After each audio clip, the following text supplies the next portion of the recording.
Hi everybody, this is Jamie again from The Unlikely Homeschool. We just talked a little bit about how to establish a year-long calendar for your homeschool, and now I'd like to take some of those same principles and break them down into smaller bits to help you establish what your weekly calendar will need to look like. In order to do that, you first have to look at two different factors. One is you have to consult the pre-purchase curriculum that you have.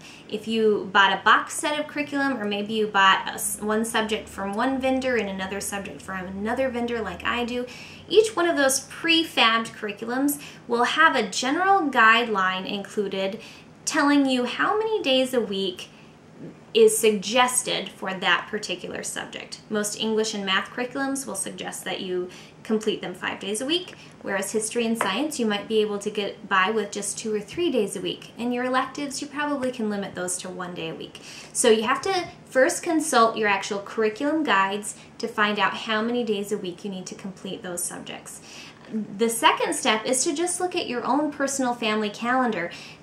Consult that year-long calendar that you made previously and just determine which days in the week look a little bit more harried than others, or maybe which days look a little bit more free than others. For us, Tuesdays typically are our co-op days and piano lessons, and so we do very minimal things for traditional homeschooling on Tuesdays. I like to keep that day very open.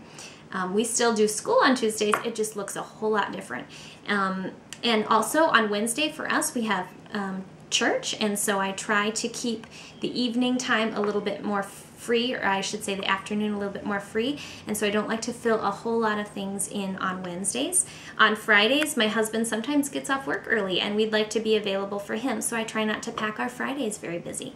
So after I've looked at the curriculum plan and I've looked at my own personal weekly calendar, I then need to start plugging those subjects in to the week and assigning them a day.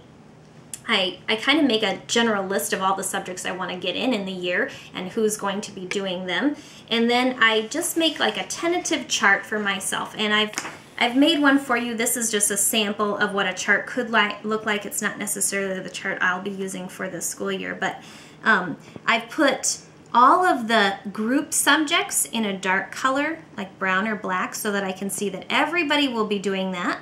I've labeled my daughter in a reddish pink and my oldest son in blue because each one of them are old enough to do a couple of different independent things apart from the group. And so then I start plugging in all my 5 day a week, or for us, because we only homeschool 4 days a week, our 4 day a week lessons. And for us, that's grammar and phonics and math. And those are the two subjects that we do every day that we have homeschool. And then, because we do unit studies, I actually like to do history and science 2 days a week apiece. And so I've just kind of made a note for myself that I'm going to decide this year to do history on Mondays and Thursdays and science on Wednesdays and Fridays. Then that leaves up some time to fill in some other things like spelling and some of our electives. Now the electives get a little bit tricky because for the most part I only like to do those 1 time a week. And so you'll notice here that I have filled in art on Wednesdays, and that leaves me a little bit of room to have my daughter do typing. And then I filled in her Chinese, leaving a little bit room for my son to do life skills. And so it's just determining based on my own personal weekly calendar what I think I have time for.